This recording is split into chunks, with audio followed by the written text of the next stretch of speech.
There is a city in southern Africa that Europeans spent a century refusing to believe was built by Africans. Not because the evidence was ambiguous. Not because the archaeological record left any genuine room for doubt about who had constructed it or when or why. The evidence was always clear, from the very first serious investigations of the site in the late 19th century. Africans built it. The Shona-speaking ancestors of the people who live in Zimbabwe today built it over several centuries, beginning perhaps in the 11th century of the Common Era and continuing to the 15th. They built it as a royal capital, as a center of trade, as an expression of political authority over a plateau landscape that extended for hundreds of kilometers in every direction.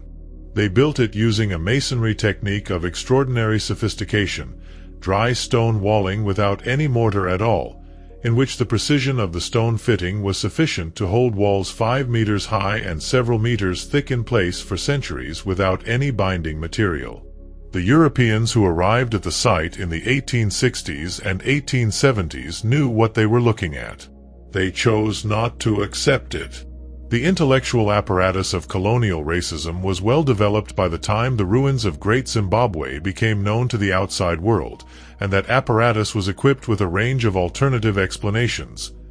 The ruins were built by Phoenicians, or by ancient Arabs, or by the Queen of Sheba, or by any civilization at all from anywhere in the world except the continent on which the ruins actually stood. The denial of African authorship of Great Zimbabwe was not a mistake that was made in good faith and subsequently corrected. It was a deliberate political position, maintained for decades in the face of contradictory evidence, enforced by colonial governments that made it illegal for archaeologists to publish findings that attributed the ruins to African builders, and defended long after even its proponents could no longer pretend it was supported by the evidence. The story of Great Zimbabwe is therefore two stories told simultaneously.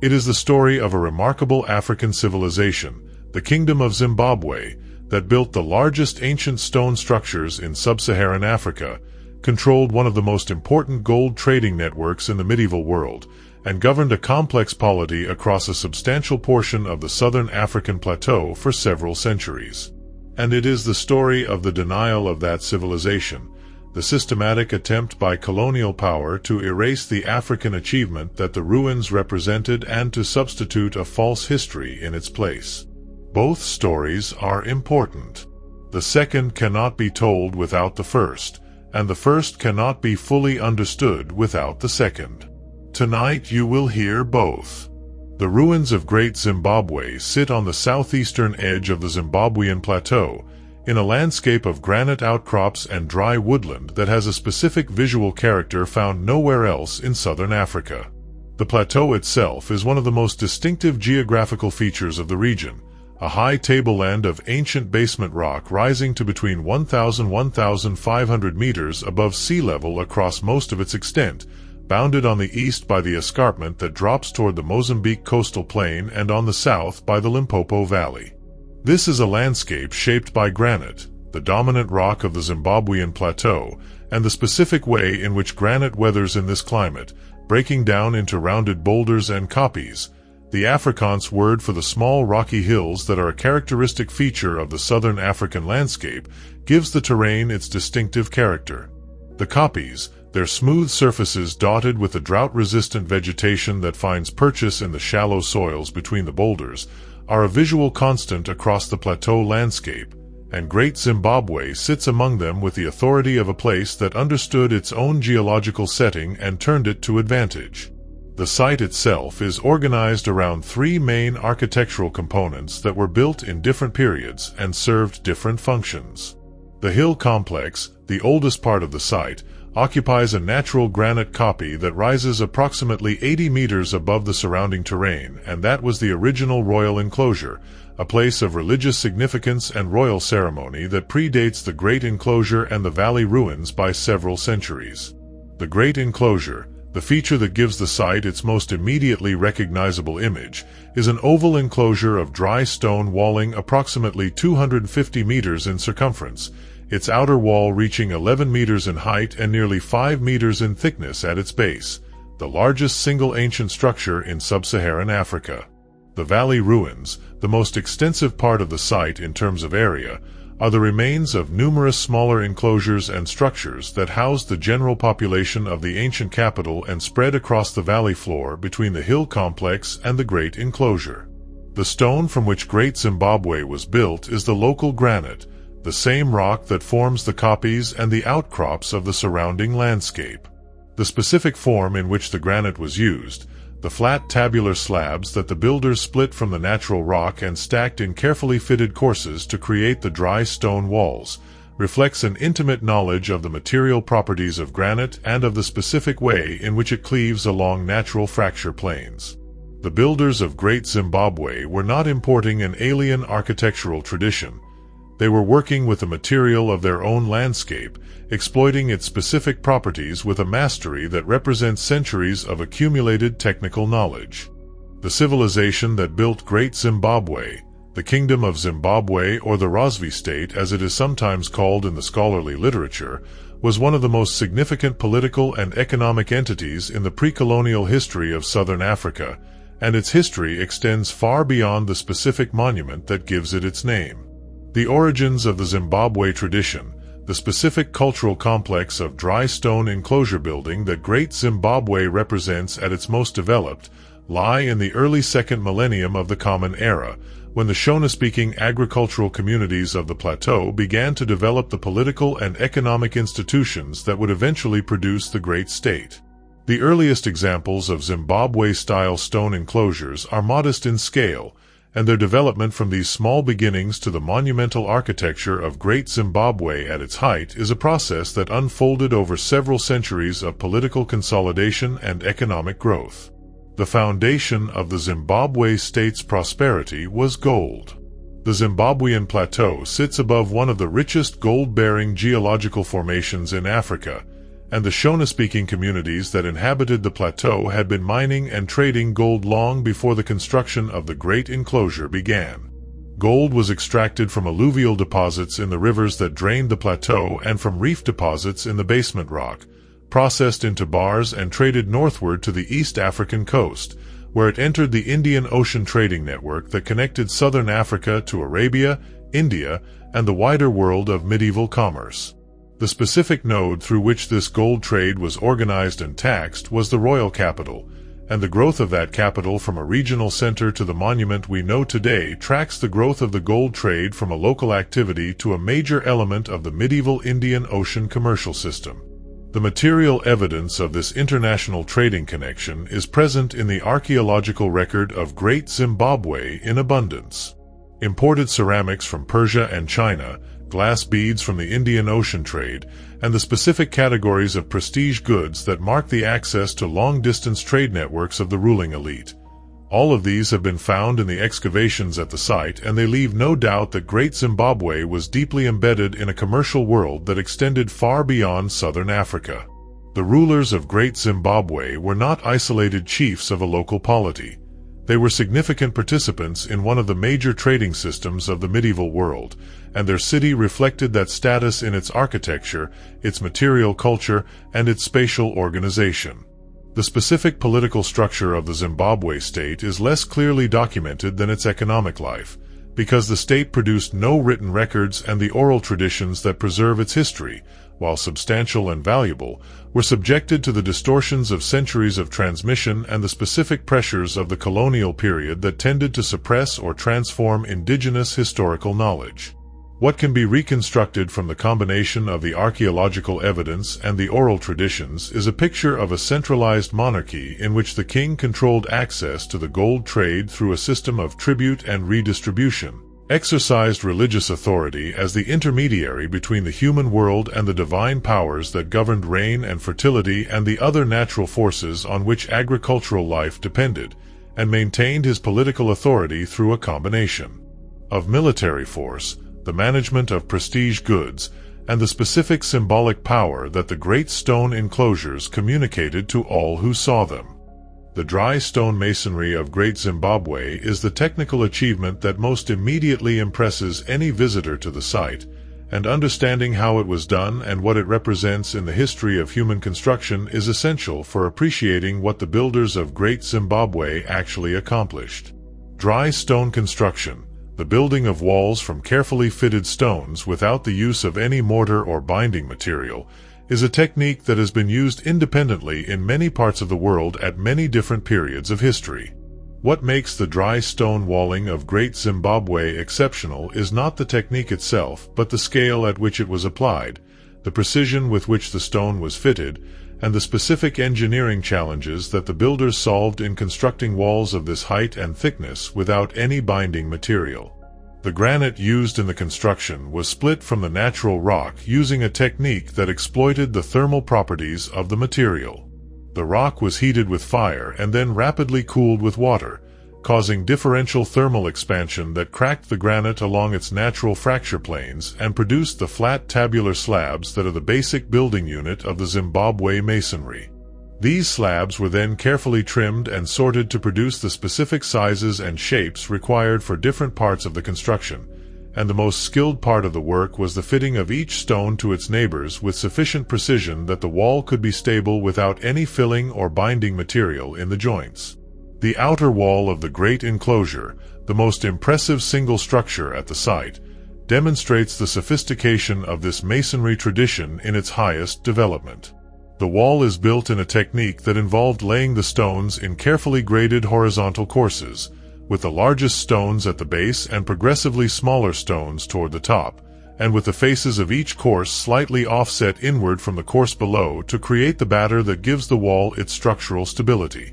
The decorative chevron and herringbone patterns that appear in sections of the upper portions of the wall, created by varying the orientation of the stone courses, are evidence that the builders were not simply solving engineering problems but were also making aesthetic choices, treating the surface of the wall as a canvas for a decorative program that expressed status and identity. The two conical towers inside the great enclosure are the most enigmatic elements of the site and the ones that have attracted the most speculation.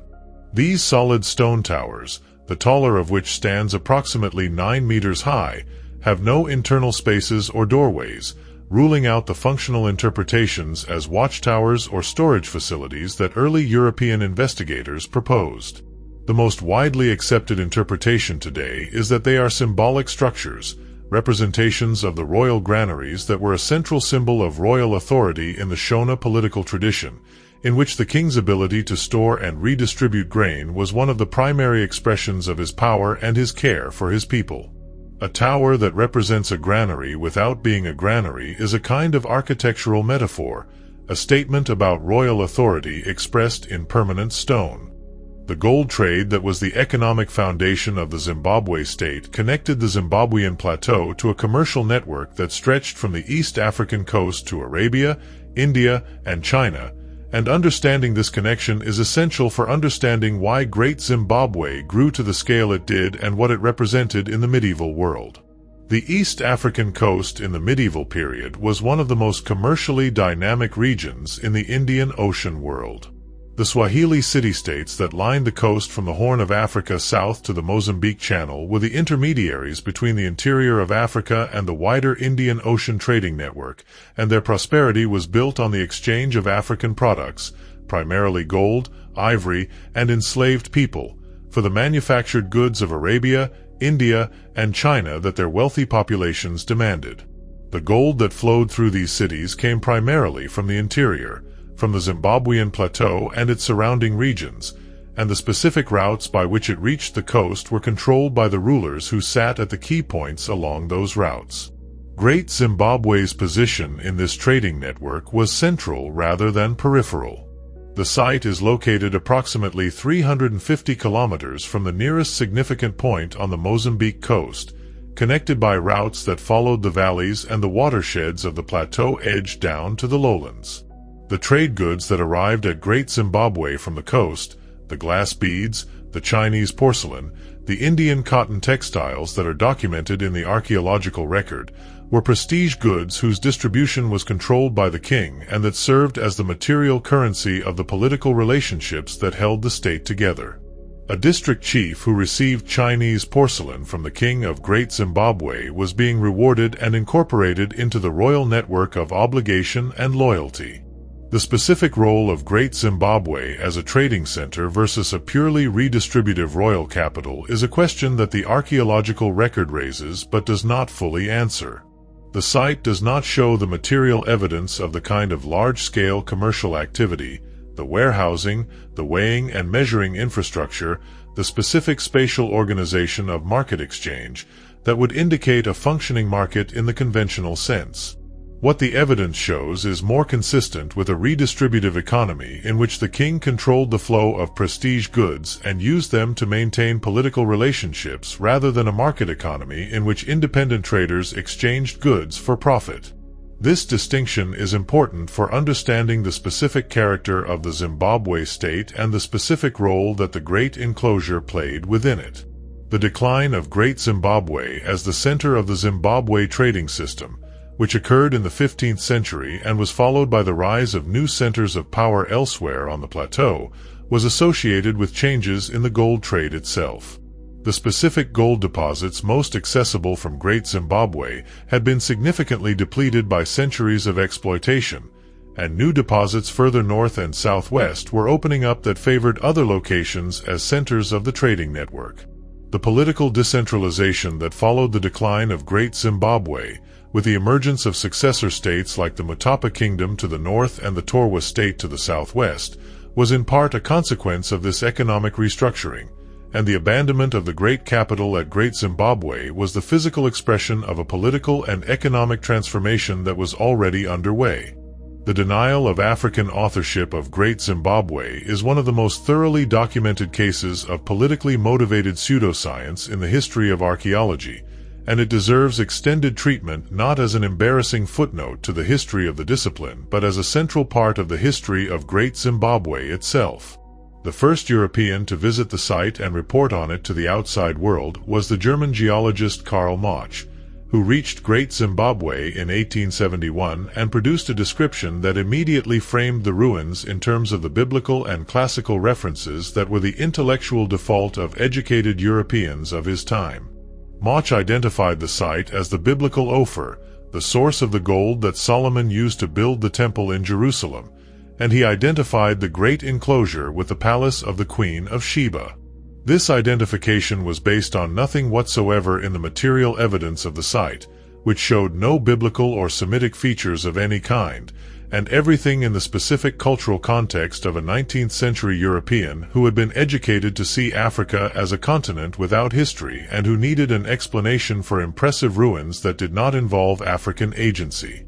The specific argument against African authorship took various forms as it was developed and defended by different investigators over the following decades. The most persistent version relied on comparisons between the Zimbabwe masonry and architectural traditions of the ancient Near East and Arabia, comparisons that professional archaeologists consistently demonstrated to be superficial and misleading, but that survived in popular circulation long after they had been discredited in the scholarly literature. The argument that the Zimbabwe tradition was too sophisticated to be the product of African builders was never stated explicitly in the scholarly literature, because its explicit statement would have revealed too clearly the racial premise on which it rested, but it was the underlying logic of virtually every alternative attribution. The archaeologist David Randall Mackie Vare, who conducted the first systematic scientific excavations at Great Zimbabwe in 1905, concluded unambiguously from his investigations that the ruins were medieval in date and were of African construction.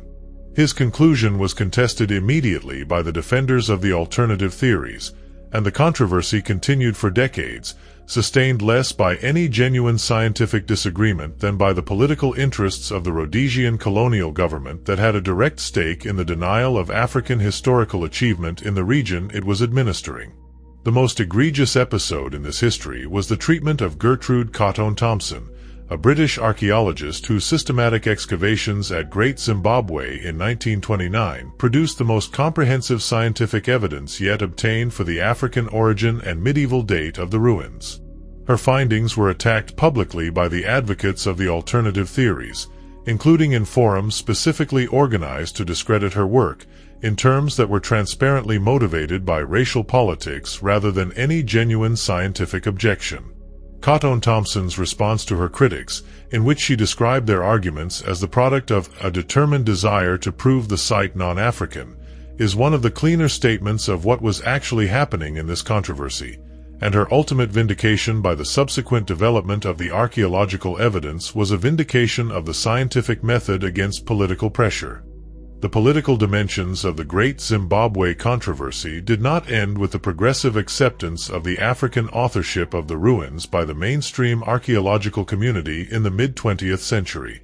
They continued into the independence era of Zimbabwean politics and shaped the specific ways in which the site has been managed and interpreted in the post-colonial period. The Rhodesian government, which governed what is now Zimbabwe as an illegal settler state from 1965 to 1980,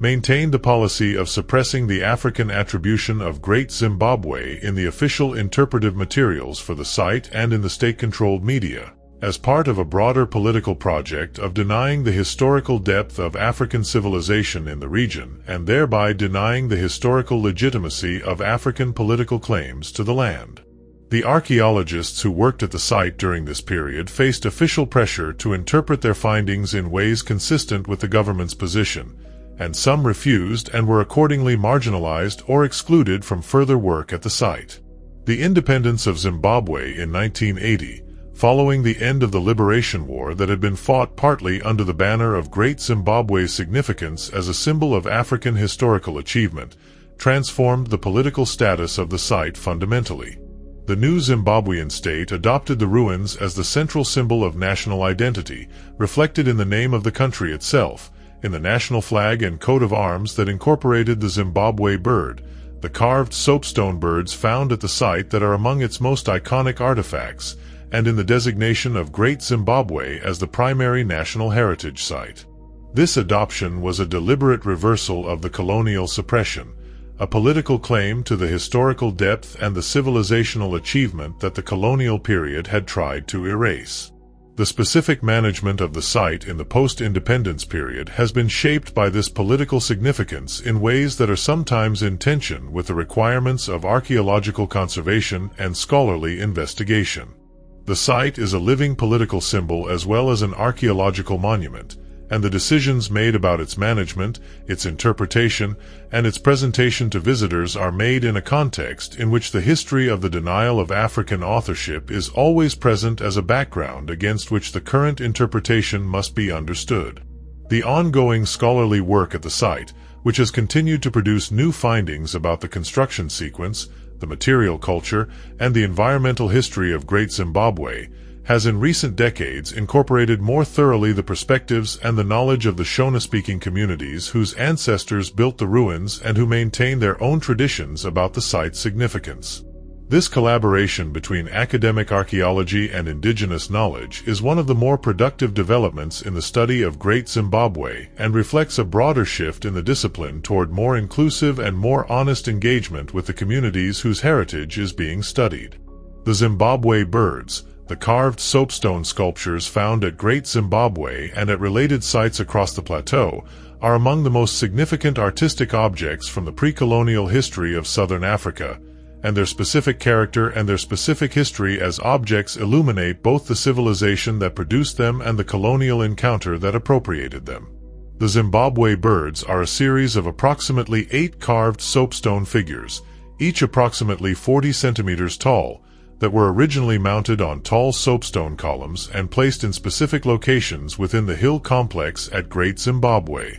The figures represent birds that combine features of the African fish eagle with elements that are clearly not naturalistic, including the scaled legs that several of the figures display and the specific postures that suggest ritual or ceremonial significance rather than simple naturalistic representation.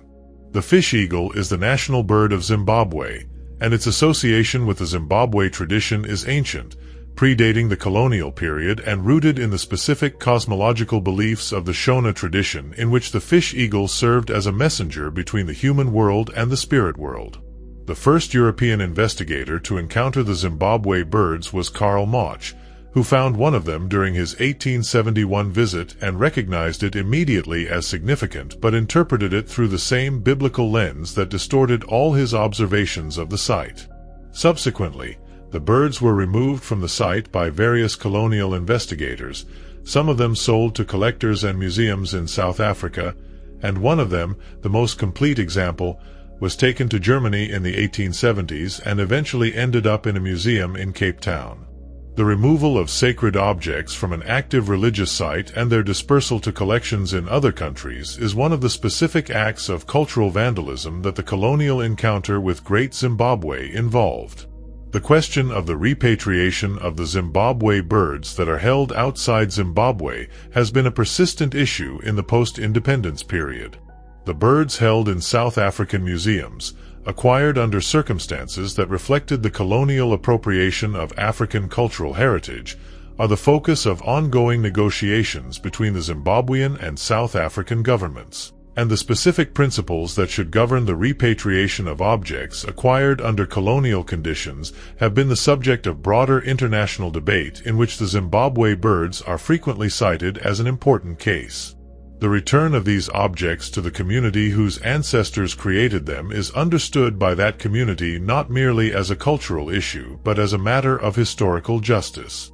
The relationship between Great Zimbabwe and the Indian Ocean trading world is documented not only in the archaeological finds of imported goods at the site, but in the records of Arab and Swahili traders who described the gold-producing interior of southern Africa in terms that allow modern historians to trace the connections between the coastal trading cities and the inland capital. The Arab geographer al-Masudi, writing in the 10th century, described a kingdom in the interior of southern Africa that was a major source of gold and that traded with the East African coast. The specific identification of the kingdom he described with Great Zimbabwe is debated among historians, since his account predates the construction of the major stone monuments and may describe an earlier phase of the Zimbabwe trading tradition. But the continuity of the southern African gold trade from at least the 10th century through the period of Great Zimbabwe's greatest prosperity is well established by the combination of archaeological and textual evidence.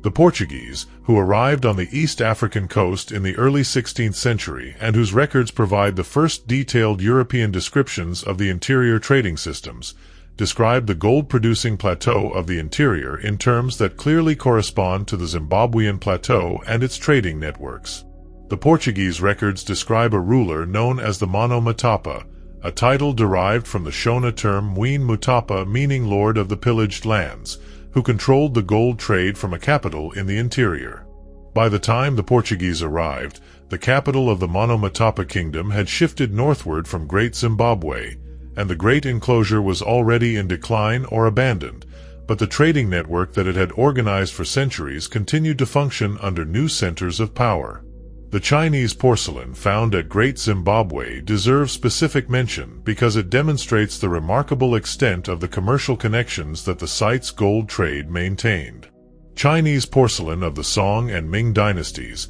produced in kilns in Fujian and Guangdong provinces, reached the East African coast through the Indian Ocean trading network and made its way inland to the Zimbabwean plateau, where it was used by the rulers of Great Zimbabwe as a prestige good that marked their participation in a commercial world of genuinely global reach. The people of Great Zimbabwe and the people of Song dynasty China were linked by trade, and the porcelain sherds found in the archaeological deposits of the Great Enclosure are the physical evidence of that linkage. The glass beads that are among the most numerous imported finds at Great Zimbabwe arrived through the same network, produced primarily in the glassworking centers of Arabia and India and traded across the Indian Ocean in enormous quantities to supply the demand for personal adornment goods throughout the network's extent. The specific varieties of glass bead found at Great Zimbabwe, which can be chemically sourced to specific production centers in the Old World, tell a detailed story about the specific trading routes and the specific nodes of exchange through which goods moved between the Zimbabwean plateau and the wider world. The environmental history of Great Zimbabwe, the story of the landscape in which the city was built and the ways in which that landscape was transformed by the city's occupation, is an important dimension of the site's history that has received increasing attention from archaeologists in recent decades. The Zimbabwean plateau is a savanna landscape dominated by the Miombo woodland that covers much of southern and eastern Africa, a woodland of medium-height trees adapted to the seasonal rainfall regime and the nutrient-poor soils of the ancient basement rock. The specific area around Great Zimbabwe is somewhat more fertile than average for the plateau because of the soils derived from the weathering of the granite outcrops and the combination of reasonable agricultural potential, adequate rainfall, proximity to the gold deposits of the plateau, and the specific defensible quality of the kopjes made it a desirable location for settlement from early in the region's agricultural history. The growth of Great Zimbabwe from a regional settlement to a major city placed significant demands on the surrounding landscape. The construction of the stone walls required enormous quantities of timber for the fire-setting technique used to split the granite, and the maintenance of a large permanent population at the site required the sustained production of agricultural surpluses from the surrounding hinterland. The evidence from pollen analysis and from the sediment cores taken from the dams and watercourses near the site suggests that the landscape around Great Zimbabwe was significantly modified during the period of the city's occupation, with deforestation and agricultural intensification producing changes in the vegetation cover and the erosion patterns that are detectable in the geological record. The water management at Great Zimbabwe, while less dramatically documented than the stone architecture, was an essential element of the city's infrastructure. The site is not naturally well supplied with permanent water sources, and the management of seasonal water flows through the construction of small dams and the excavation of wells was an important part of the engineering effort that made sustained occupation possible. The specific hydrology of the site, with its granite kopjes and the seasonal streams that flow between them, was exploited with the same knowledge of local geological conditions that characterized the stone construction, and the water management infrastructure, though largely invisible above ground, was as fundamental to the functioning of the city as the Great Walls. The agricultural hinterland that supplied the food needs of the Great Zimbabwe population extended for many kilometers around the site,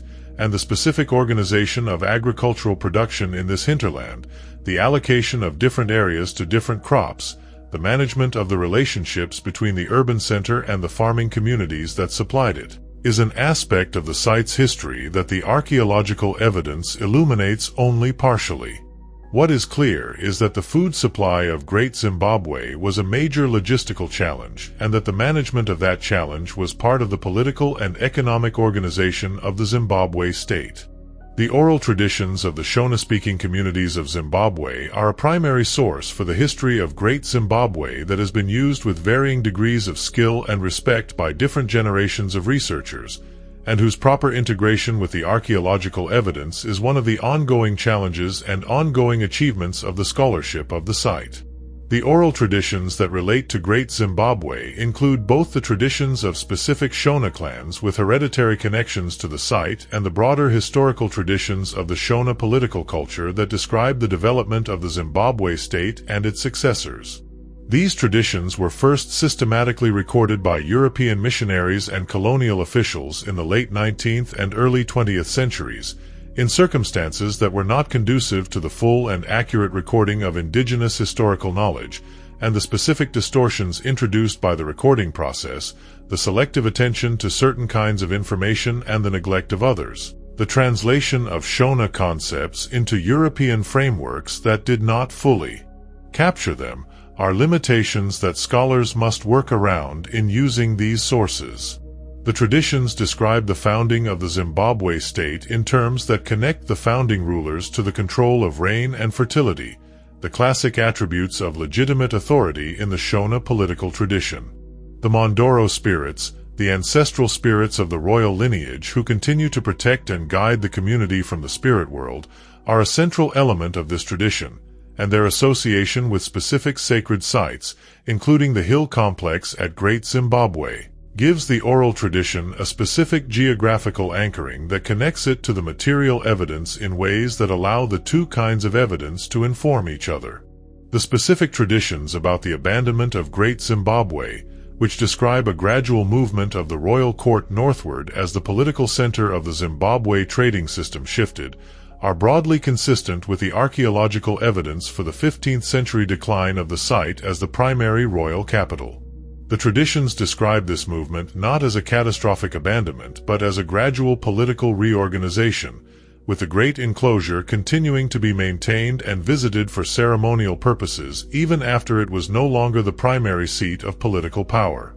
This picture of a site that retained its sacred significance after it lost its political centrality is consistent with the continued reverence for the site in Shona tradition and with the evidence for continued, if less intensive, activity at the site after the main period of occupation.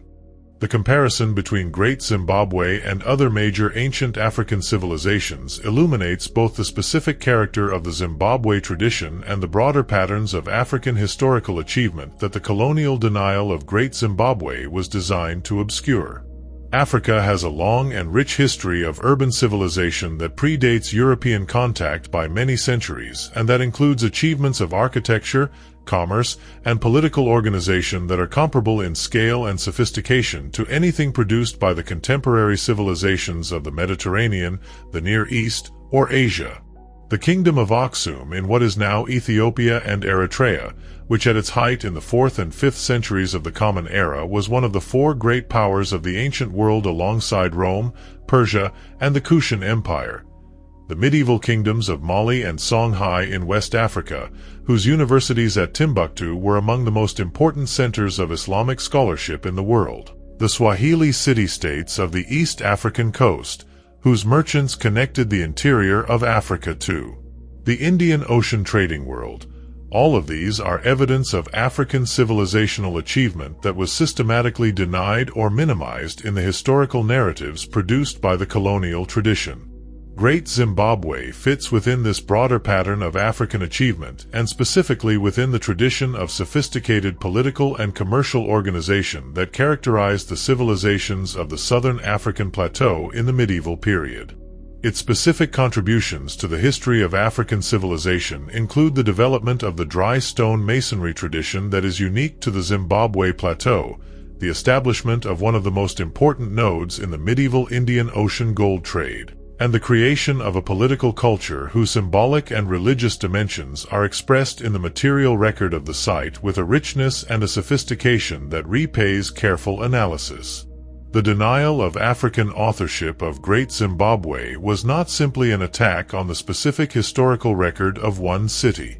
It was part of a broader intellectual project of denying Africa a history, of treating the continent as a place where nothing significant had happened before European arrival, that served specific political functions in the colonial period, and whose intellectual residues continue to shape popular understanding of African history in ways that are difficult to fully eradicate even decades after the colonial period ended. Understanding Great Zimbabwe requires understanding it as a refutation of this denial, as one of the many pieces of evidence that African civilizations were as complex, as creative, and as historically significant as any in the world.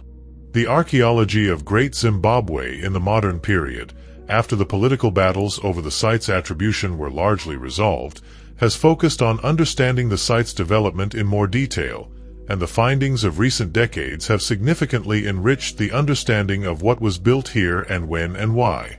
The development of radiocarbon dating in the mid-20th century provided the first reliable absolute dates for the construction of the major structures at Great Zimbabwe,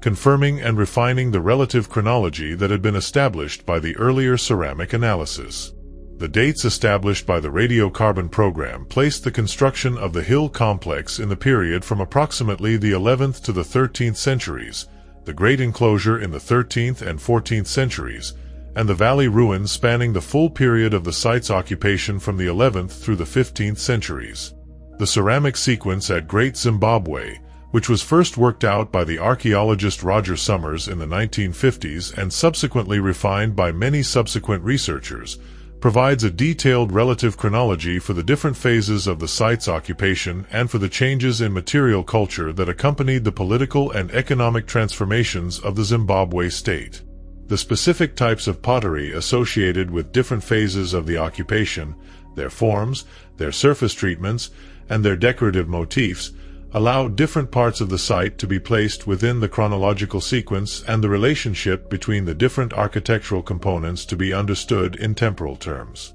The archaeozoological evidence from the site, the animal bones from the food remains deposited in the archaeological layers, provides information about the dietary practices of the Great Zimbabwe population and about the specific animals that were exploited for food, skins, and other products. The high proportion of cattle bone in the deposits, alongside the bones of wild animals and domestic animals, is consistent with the importance of cattle in the political economy of the Zimbabwe state, in which cattle were a primary form of wealth, a medium of political exchange, and a central element of the ritual and ceremonial life of the ruling elite. The spatial analysis of the site, which has been significantly advanced by the application of geographic information systems technology to the recorded positions of archaeological finds, has produced new understanding of the specific organization of space within the Great Enclosure and the Valley ruins. The distribution of specific categories of material culture,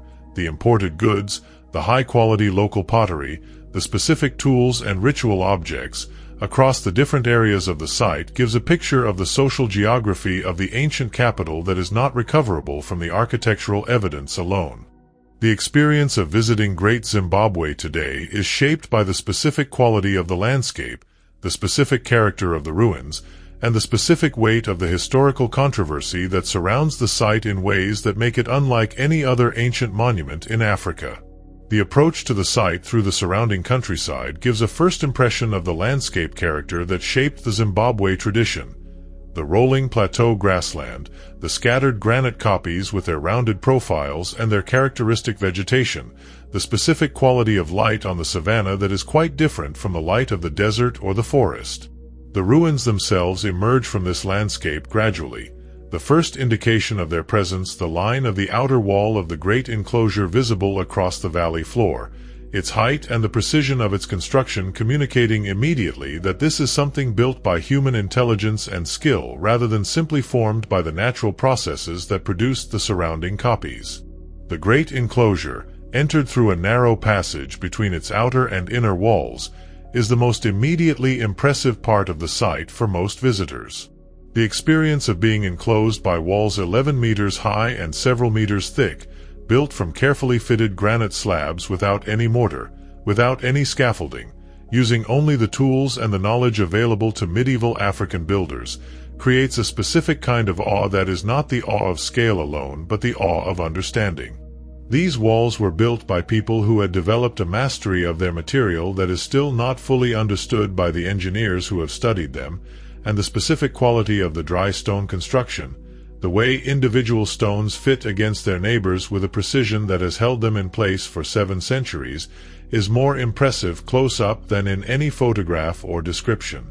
The hill complex, approached by a path that winds up through the granite boulders of the kopje, offers a different kind of experience from the great enclosure. The views from the summit, across the valley to the great enclosure and beyond to the rolling plateau, give a sense of the strategic intelligence that chose this specific hill as the first royal enclosure, the combination of defensibility, visibility, and the specific quality of a place that is physically elevated above the ordinary landscape. The ancient walls that run between the natural boulders of the kopje, integrating human construction with the natural rock in a way that is characteristic of the Zimbabwe tradition, have a quality of organic belonging to their landscape that the more formal great enclosure below does not possess. The valley ruins, which extend across a considerable area between the hill complex and the great enclosure, are the least dramatic part of the site visually but arguably the most historically informative. The numerous smaller enclosures and structures of the valley represent the residential and commercial fabric of the ancient capital, the spaces where ordinary people lived and worked and traded, and their evidence is essential for understanding the Great Zimbabwe complex as a functioning city rather than simply as a collection of impressive monuments. The Zimbabwe birds, which have already been discussed in the context of their removal from the site, deserve further consideration as artistic objects whose specific character illuminates the religious and cosmological world of the Zimbabwe state. The fish eagle, whose features the Zimbabwe birds combine with supernatural elements, occupies a specific place in the cosmological system of the Shona tradition. The eagle is understood as a creature that moves between the worlds, capable of descending from the sky to the water and ascending again, a mediator between the human world and the spirit world whose call is associated with the presence of ancestral spirits. The specific hybrid character of the Zimbabwe birds, their combination of natural bird features with scaled legs and other non-natural elements, can be understood in this context as a representation of the specific kind of being that mediates between worlds, a sacred entity that is of the natural world but not bounded by it. The mounting of the Zimbabwe birds on tall stone columns, and their placement in specific locations within the hill complex, connects them to the spatial organization of the sacred precinct in ways that suggest a deliberate cosmological mapping of the space. The specific locations of the different birds, some of them placed to look outward from the enclosure, others oriented toward the interior, reflect an arrangement that was intentional rather than arbitrary, and the specific meanings encoded in this arrangement are the subject of ongoing scholarly investigation drawing on both archaeological analysis and the knowledge of Shona cultural practitioners. The soapstone from which the birds were carved was quarried from deposits in the vicinity of Great Zimbabwe, and the carving of the birds was clearly the work of specialized craftspeople with skills in stone carving that went well beyond the construction masonry. The specific quality of the carving, the precision of the surface finish, the subtlety of the representational choices, places the Zimbabwe birds among the finest examples of ancient African sculpture and gives them a significance in the history of African art that extends well beyond their local religious function. The modern history of the Zimbabwe birds as objects, their removal from the site, their dispersal to collections in multiple countries, and the ongoing efforts to recover them, is itself a document of the colonial encounter with African cultural heritage and of the specific mechanisms by which that encounter produced the appropriation of sacred objects from their original contexts. The return of the birds to Zimbabwe, as the objects gradually make their way back to the country of their origin through negotiation and repatriation, is a process that is as much about historical justice as it is about cultural heritage, and the specific weight that these objects carry in Zimbabwe's national identity makes their repatriation an issue of genuine political as well as cultural significance.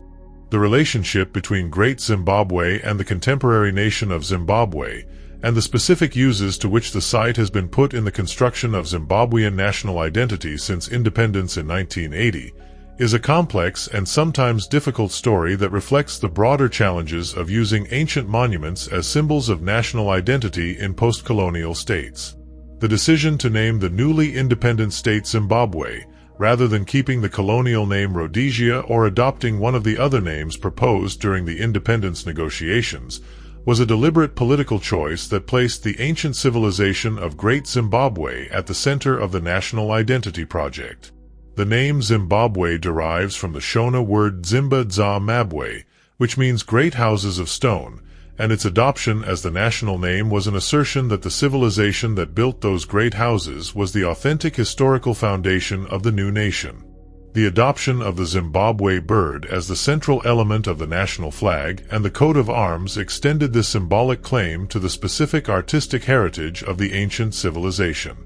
The Zimbabwe bird that appears on the flag and the national currency is based on the most complete of the original soapstone birds, and its presence on these symbols of national sovereignty communicates a claim to historical continuity with the Zimbabwe tradition that is both culturally meaningful and politically strategic. The specific challenges of using Great Zimbabwe as a national symbol have become more apparent over the decades since independence as the political context of Zimbabwe has changed. The site has been used at different times to support very different political narratives, from the Pan-Africanist nationalism of the independence era to the more narrowly defined Shona ethnic nationalism that sometimes characterized the politics of later periods, and the specific interpretation of the site's history that is promoted in the official interpretive materials has shifted with these political changes. The management of this tension between the archaeological facts of the site, which are not amenable to political manipulation, and the political narratives that different actors have wanted to attach to those facts,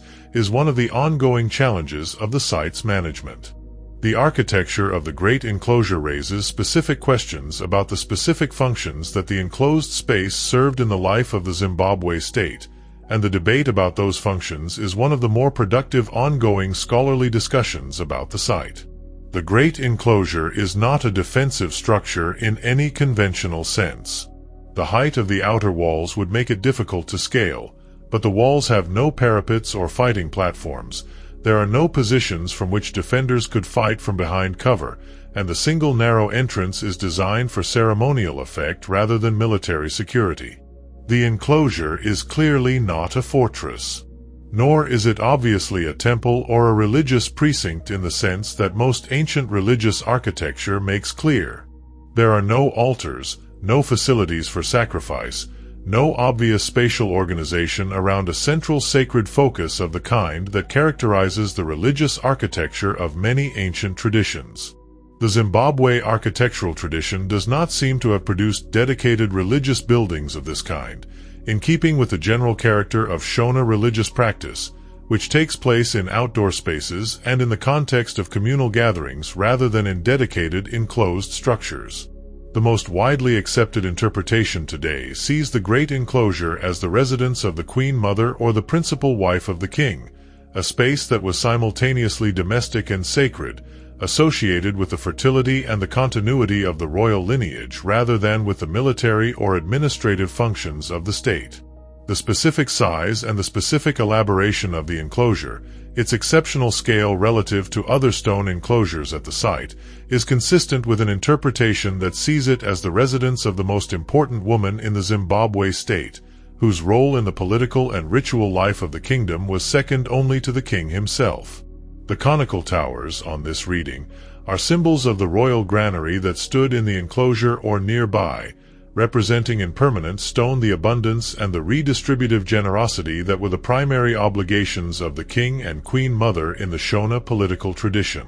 The towers do not store grain. They signify the capacity to store grain, which is a subtly different function, but one that is consistent with the broader symbolic program of a royal architecture designed to communicate power and legitimacy through material means. The conservation challenges at Great Zimbabwe are significant and ongoing, reflecting the specific vulnerabilities of dry stone architecture in a tropical climate and the pressures of increasing visitor numbers on a site of exceptional fragility. The fundamental challenge of dry stone conservation is that the stability of the walls depends on the precision of the original stone fitting, and any disruption to that fitting, whether from the penetration of vegetation roots, from the erosion of the soil that provides lateral support to the wall bases, or from the physical impact of visitors or poorly managed vegetation clearing, can initiate a process of progressive destabilization that is difficult to reverse. The walls of the Great Enclosure, which have survived for 7 centuries, are not indestructible, and the specific threats they face in the 21st century, including the growth of trees and shrubs whose roots penetrate the joints between stones, the erosion caused by the channeling of rainwater against wall bases, and the disturbance caused by visitor foot traffic in sensitive areas, require continuous monitoring and targeted intervention. The vegetation management at the site is one of the more technically demanding aspects of its conservation.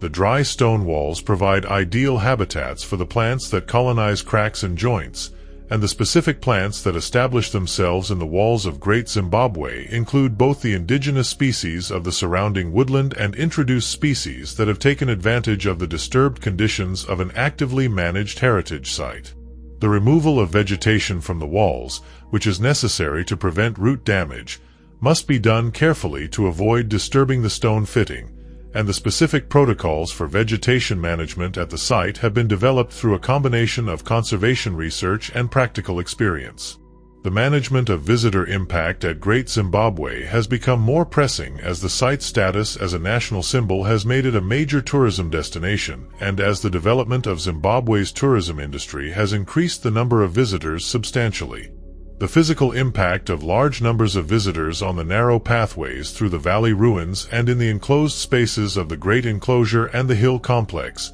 including the erosion of path surfaces and the physical contact between visitors and ancient wall surfaces, requires visitor management strategies that balance access with conservation. The funding of conservation work at Great Zimbabwe has been a persistent challenge, particularly during the periods of economic difficulty that have characterized Zimbabwe's recent history. The site receives significant numbers of visitors, but the revenue generated by entrance fees has not always been sufficient to fund the level of conservation work that the site requires, and the dependence on international support from organizations, including UNESCO and the World Monuments Fund, has been a structural feature of the conservation program that reflects the broader economic vulnerabilities of the country. The Great Zimbabwe complex at its height was not simply a royal residence and a ceremonial center but a functioning city, and the evidence for the everyday life of its population is as important for understanding the site as the evidence for its monumental architecture. The population of Great Zimbabwe at its peak has been estimated by different scholars at between 10,000 and 18,000 people, a figure that is consistent with the extent of the valley ruins and the scale of the food production and distribution infrastructure that would have been required to sustain such a population. This would have made Great Zimbabwe one of the largest urban settlements in southern Africa at its time of greatest prosperity,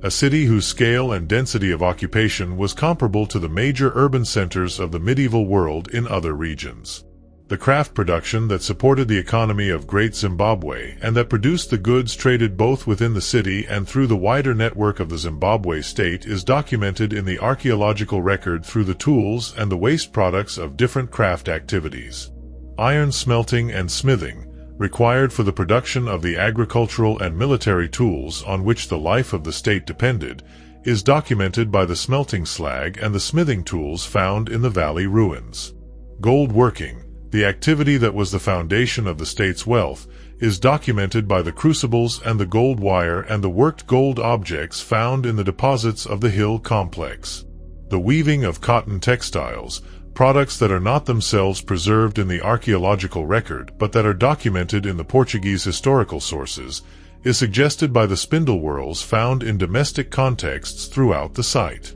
The food economy of the city drew on both the agricultural production of the surrounding hinterland and the products of the livestock herds that were central to the Shona economy. The cattle that feature so prominently in the archaeozoological record were not simply a food source but a form of wealth, a medium of political exchange, and a central element of the ceremonial life that bound the different parts of the Zimbabwe state together. A king who could provide cattle for the ceremonies that marked the important transitions in the social and political calendar was fulfilling one of his primary obligations to his people, and the scale of the cattle economy documented in the archaeological record of Great Zimbabwe is a measure of the economic resources that the Zimbabwe state commanded. The question of why Great Zimbabwe was abandoned, and what happened to the population and the political culture of the Zimbabwe state after the abandonment of the great capital, is one that the archaeological and historical evidence addresses in suggestive but incomplete ways. The decline of Great Zimbabwe as the primary center of the Zimbabwe trading system in the 15th century was a gradual process rather than a sudden catastrophe, and the evidence for the sequence of events is not sufficiently detailed to allow a precise reconstruction of the specific factors that drove the decline. What the evidence does allow is the identification of several processes that were operating simultaneously and that together produced the abandonment of the site. The depletion of the gold deposits most accessible from Great Zimbabwe was certainly a factor. The centuries of gold mining that had fueled the state's prosperity had worked through the alluvial deposits closest to the capital, and the new gold-bearing areas that were being developed in the 15th century were located further north and southwest, favoring new centers of power in those areas. The political geography of the gold trade was shifting, and the state that had organized that trade from Great Zimbabwe adapted by moving its center northward rather than by maintaining the old capital as its primary seat. The environmental changes that accompanied the long occupation of the site, including the progressive deforestation of the surrounding landscape for agricultural land and for the firewood required by the city's population, may also have contributed to the decline. The evidence for significant landscape modification around Great Zimbabwe during the period of its occupation suggests that the carrying capacity of the immediate hinterland was significantly reduced by the demands placed on it, and the combination of declining gold revenues and increasing difficulty in supplying the city's food needs may have made the maintenance of the capital at this location increasingly difficult to justify. The successor states that emerged after the decline of Great Zimbabwe, the Mutapa Kingdom to the north and the Torwa state to the southwest, continued the Zimbabwe tradition of dry stone architecture and gold trading that the great capital had established, and the political culture of the Zimbabwe state survived and adapted in these new contexts. The abandonment of Great Zimbabwe was not the end of the civilization it represented, but a transformation of its political geography, a reorganization of the same basic elements around new centers of power that reflected the changing economic conditions of the southern African plateau. The significance of Great Zimbabwe in the broader history of African civilization is an argument that needs to be made explicitly and repeatedly, because the centuries of denial and distortion that characterized the colonial engagement with the site have left residues in popular understanding that are not easily corrected. The simple fact that Great Zimbabwe exists, that African builders in the medieval period constructed the largest ancient stone structures in sub-Saharan Africa, that they connected their civilization to the Indian Ocean trading world and participated in a commercial network that linked them to China, Arabia, and India, that they developed a political culture of sufficient sophistication to govern a complex polity across a substantial portion of the southern African plateau. All of this is evidence of African historical achievement that was systematically denied for over a century, and that is still not as widely known or as fully appreciated as it should be. The specific character of the denial, its persistence in the face of contradictory evidence, its maintenance by colonial governments with direct political interests in its perpetuation, and the lengths to which its proponents went to suppress the findings of archaeologists who contradicted it, is itself historically significant. The Great Zimbabwe controversy is one of the most thoroughly documented cases of politically motivated pseudoscience in the history of archaeology, and its documentation serves not just as a chapter in the history of the site, but as a case study in the ways in which scientific evidence can be suppressed and distorted when it threatens powerful political interests. The recovery of Great Zimbabwe's history, the progressive establishment through systematic archaeological investigation of the true character of the site and its civilization, is also a significant story in its own right. It is a story about the power of empirical evidence to eventually overcome even deeply entrenched political resistance, about the courage of researchers like Cotton Thompson who maintained their conclusions in the face of concerted institutional pressure, and about the possibility of correcting historical injustice through the patient accumulation of knowledge. And it is a story about the people who built the great enclosure and the hill complex and the valley ruins, people whose names are not known and whose individual stories are not recorded, but whose achievement stands in the landscape of the Zimbabwean plateau as the most eloquent possible argument against the denial of African historical significance. The stones of Great Zimbabwe are the answer to the denial. They have been there for 7 centuries, and they are not going anywhere. The wildlife and the natural landscape of the Great Zimbabwe Heritage Site, which encompasses the ruins and a substantial area of the surrounding woodland and grassland, is an important part of the experience of the site and a reminder that the civilization that built here was embedded in a specific ecological world that shaped its character. The Mayambo woodland that covers much of the heritage site area is one of the most distinctive ecosystems of southern Africa, characterized by the specific Brachystegia and Julbernardia trees that dominate the canopy and by a rich understory of shrubs and grasses adapted to the seasonal drought and the nutrient-poor soils. This woodland was the ecological context within which the Zimbabwe civilization developed, the source of the timber for the gold-smelting furnaces and the fire-setting technique, the habitat of the wild animals that supplemented the domestic food supply, and the landscape through which the trade routes to the coast passed. The wildlife of the site includes populations of the larger mammals of the southern African plateau, including kudu, impala, warthog, and the occasional leopard that finds suitable habitat in the Kapi landscapes. The birds are particularly rich, as befits a site at the edge of the savanna and woodland biomes, with the fish eagle whose form the Zimbabwe birds immortalize still present on the watercourses of the surrounding region. The specific site of a living fish eagle, the bird whose image appears on the national flag of Zimbabwe, visible from the walls of the great stone enclosure that the ancient Zimbabwean state built, has a quality of historical resonance that no description can fully capture. The granite copies of the site are themselves ecological islands, their specific microhabitats of rock crevices and sheltered south-facing slopes supporting plant communities that are distinct from the surrounding woodland and that include many of the succulent and drought-resistant plants characteristic of rocky habitats across the southern African plateau. These copies were significant in the cosmological geography of the Zimbabwe tradition, understood as places of spiritual power associated with the ancestral spirits who inhabit the landscape, and their ecological distinctiveness may have contributed to this spiritual significance. The legacy of Great Zimbabwe in the arts and the culture of Zimbabwe and of the broader African world is a dimension of the site's significance that extends beyond the archaeological and the historical into the specifically contemporary. The Zimbabwe birds, as already noted, have become the central symbol of Zimbabwean national identity, appearing on the flag, the currency, and the official emblems of the state. But their influence extends beyond these official uses into the visual arts, the literature, and the music of Zimbabwe, where the image of the bird and the physical presence of the great stone enclosure serve as recurring reference points for artists engaging with questions of history, identity, and the relationship between the past and the present. The specific question of what Great Zimbabwe means for the relationship between the people of Zimbabwe and their pre-colonial past is one that Zimbabwean artists and intellectuals have engaged with since well before independence, and the range of responses to this question reflects the complexity of the relationship between a community and the ancient achievements of its ancestors in a context where those achievements were systematically denied for generations. The recovery of Great Zimbabwe's history has not simply added a chapter to the historical record.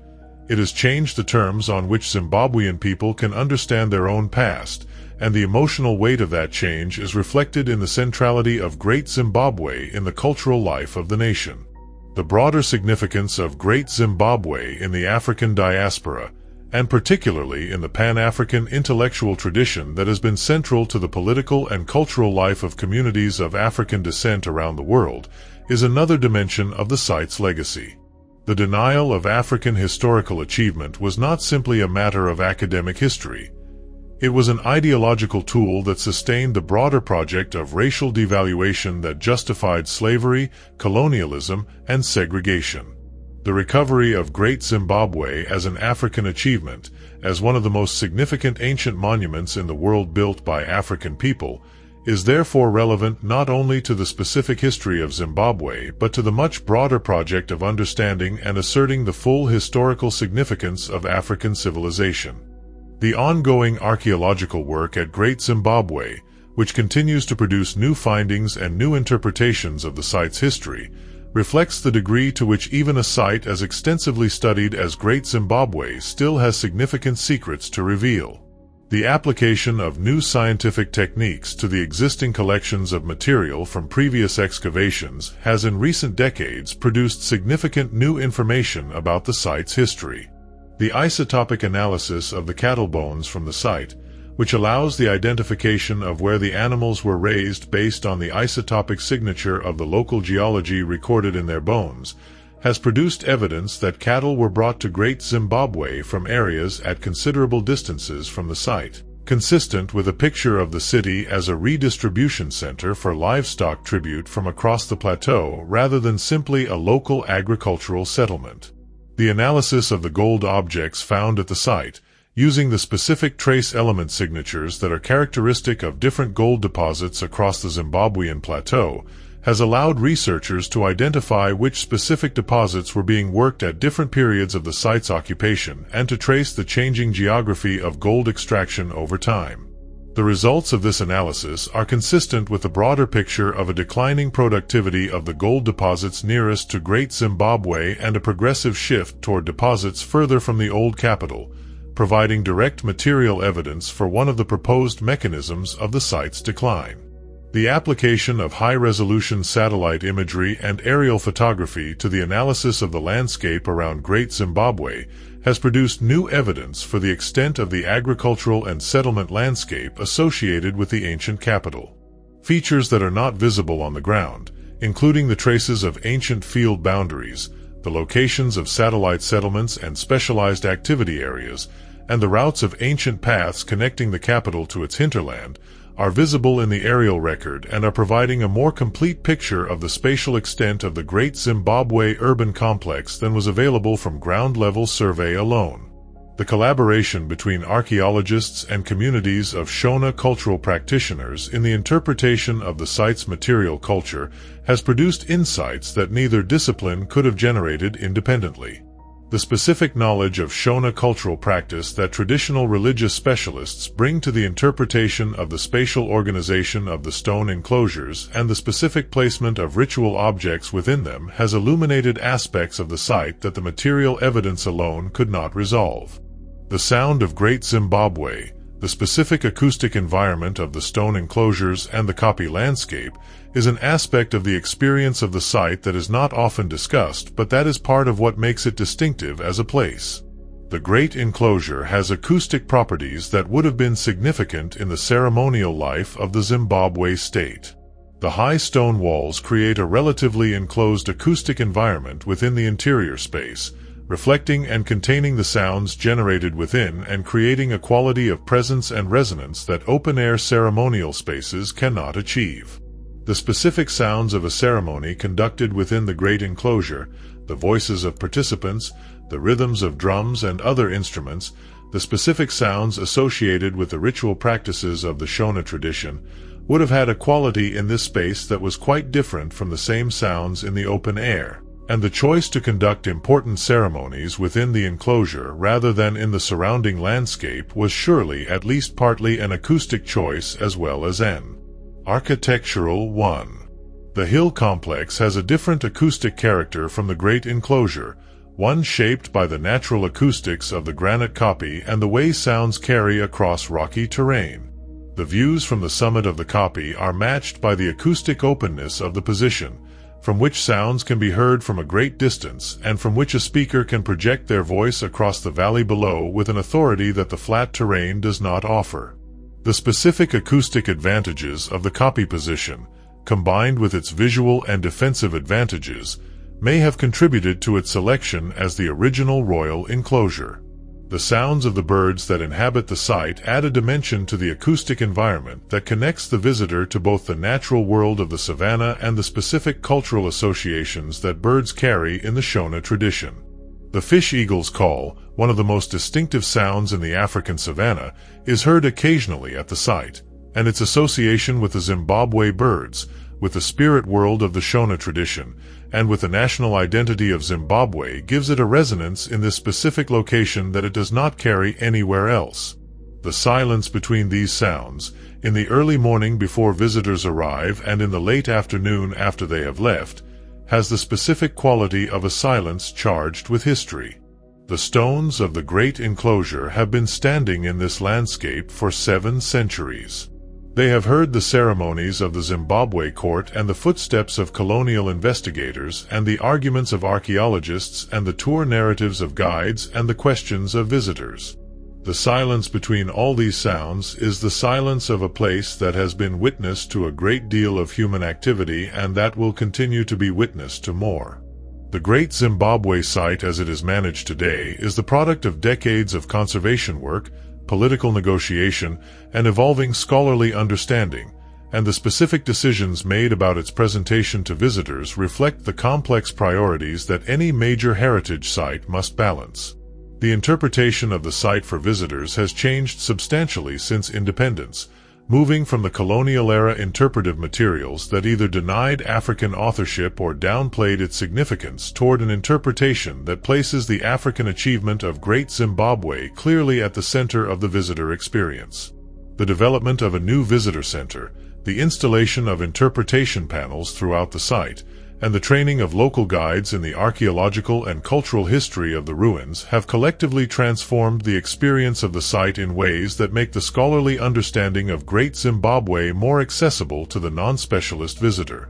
The specific challenges of presenting a site whose significance is partly political and whose history includes a century of deliberate misrepresentation to an audience that may arrive with residual misconceptions inherited from the colonial tradition are challenges that the site's interpretation team navigates daily. The decision to address the history of the denial of African authorship directly in the interpretive materials, rather than simply presenting the current scholarly consensus without reference to how it was established, was a deliberate choice that reflects the understanding that the history of the denial is itself part of the history of Great Zimbabwe. The development of community-based tourism initiatives that involve the local communities in the management and the interpretation of the site has been a priority of the site's management in recent years, reflecting the broader shift in heritage management toward more inclusive and more locally rooted models of conservation. The specific knowledge and the specific cultural connections that the Shona-speaking communities maintain with the site are assets for interpretation that no amount of outside expertise can replicate, and their integration into the visitor experience enriches it in ways that purely academic interpretation cannot.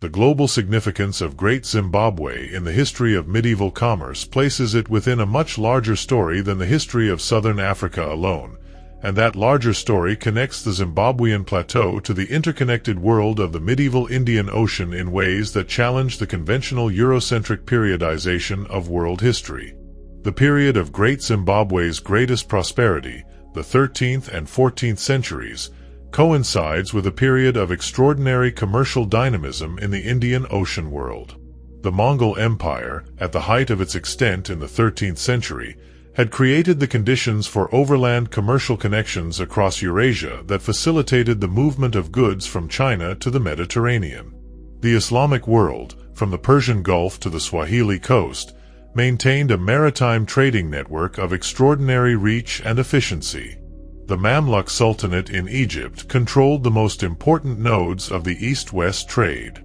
And at the southern end of the system, on the Zimbabwean plateau, the kings of Great Zimbabwe were organizing the production and the export of the gold that flowed northward into this network and that helped to finance the commercial activity of the entire system. The specific place of African gold in the medieval world economy is rarely discussed in the popular histories of the period, but it was fundamental. The gold that sustained the monetary systems of the Islamic world and, through the Islamic world, of the medieval Mediterranean economies, came primarily from two sources: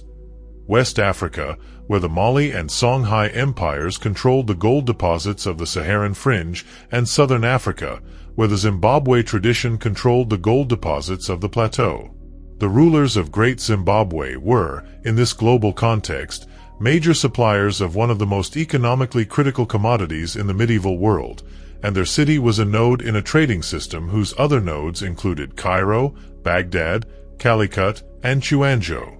This global context does not diminish the specific achievement of Great Zimbabwe, it amplifies it. The civilization that built the Great Enclosure and organized the gold trade of the southern African plateau was not a peripheral or isolated achievement. It was a participant in the most commercially dynamic period in world history before the European expansion of the 15th and 16th centuries, a period in which the center of the world economy was not in Europe but in the Indian Ocean and its connecting lands. The relationship between Great Zimbabwe and the contemporary challenges facing Zimbabwe as a nation is a complex one that neither romanticizes the ancient civilization nor ignores the specific difficulties of the present. Zimbabwe is a country with one of the most turbulent recent histories of any in Africa, shaped by the violence of the Liberation War, the complex legacy of the Mugabe era, the economic collapse of the early 2000s, and the ongoing challenges of democratic governance and economic recovery that have characterized the more recent period.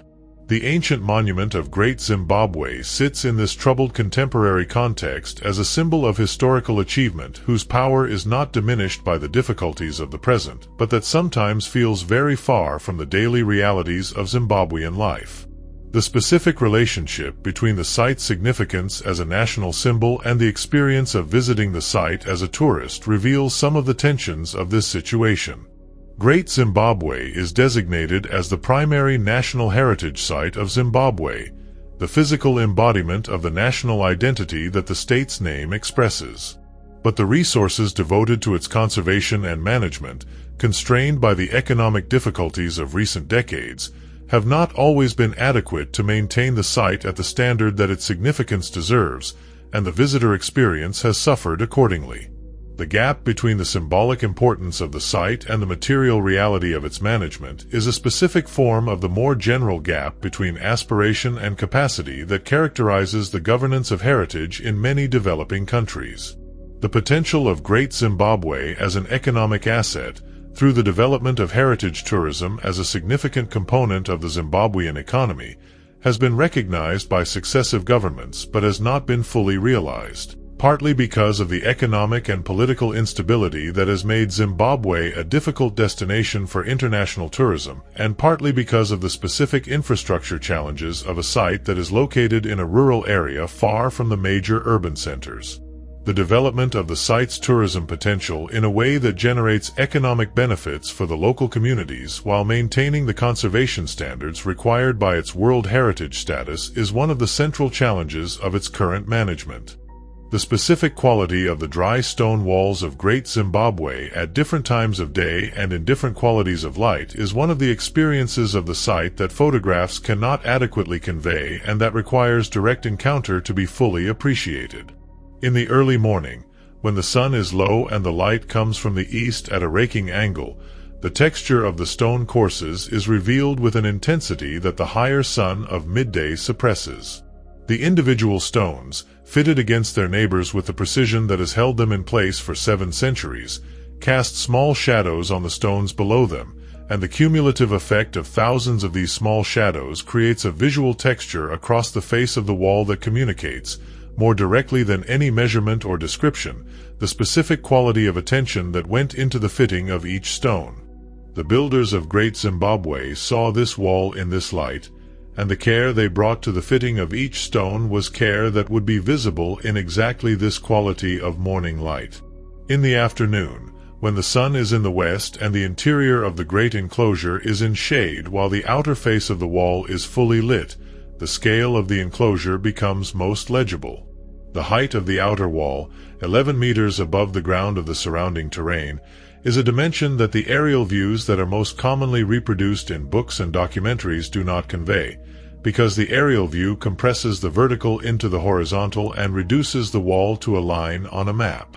Standing at the base of the wall and looking up, the height becomes physical, becomes something felt in the body rather than known in the mind, and the specific achievement of building this height without mortar, without scaffolding, with only the accumulated technical knowledge of the Zimbabwe masonry tradition, becomes more viscerally impressive. In the last light of the day, when the granite takes on the warm ochre tones that the southern African light gives to all stone surfaces at this hour, the great enclosure has a quality of settled permanence, of having been exactly where it is for a very long time, that no other quality of light communicates so directly. The stones are warm. The light is fading. The birds are settling into their roosting places in the koppies and the woodland. And the great walls of Great Zimbabwe, which have been standing in this landscape since the Middle Ages, stand in this light as they have stood in every other quality of light through every hour of every day for 700 years, carrying in their fitted granite courses the evidence of the civilization that built them. Standing inside the great enclosure at the end of a day at Great Zimbabwe, in the last light before the site closes and the visitors depart, the full weight of the place and its history is available in a way that the busier hours of the day do not permit. The enclosure is quiet. The stone walls, 11 meters high on the outer perimeter, create a space that is simultaneously intimate and monumental, enclosed by human construction but open to the sky above. The 2 conical towers, their profiles softening in the fading light, stand as they have stood since the 15th century, solid and mute, their meaning accessible only to those who know the specific cultural context from which they were produced and which they were designed to communicate. The narrow passage between the inner and outer walls, through which the ceremonial life of the ancient court once flowed, is empty now, its stone-paved floor worn smooth by centuries of feet. The people who built this enclosure are not known by name. The king whose residence this may have been is not identified in any inscription or any contemporary record. The craftspeople who split the granite and fitted the stones and stacked the courses and built the towers worked in a tradition that was transmitted orally and practically, master to apprentice, generation to generation, and their names disappeared with the tradition itself when the state that sustained it was finally dissolved. What they left is this: a space of extraordinary ambition and extraordinary technical achievement, built from the material of their own landscape with a mastery that still impresses those who study it and that still communicates, after 7 centuries, something of the power and the wealth and the political sophistication of the civilization that produced it. The long history of the denial of this achievement, the century and more during which colonial power tried to substitute a false history for the true one, makes what the stones communicate more rather than less powerful. They were here before the denial. They are here after it. The granite of the Zimbabwean plateau does not register the opinions of colonial administrators or the publications of pseudo-scientific investigators or the laws of Rhodesian governments that tried to make it illegal to tell the truth about who built these walls. It registers only the specific precision of the fitting, the specific ambition of the height, the specific patience of the construction, and the specific mastery of the people who brought all of those things together in this place, in this landscape, in this civilization that built the most extraordinary stone monuments in the pre-colonial history of sub-Saharan Africa. If this documentary has kept you company through the night, consider subscribing so you never miss the next quiet journey. And if you are ready for another story from the ancient world, there is one waiting for you on the screen now.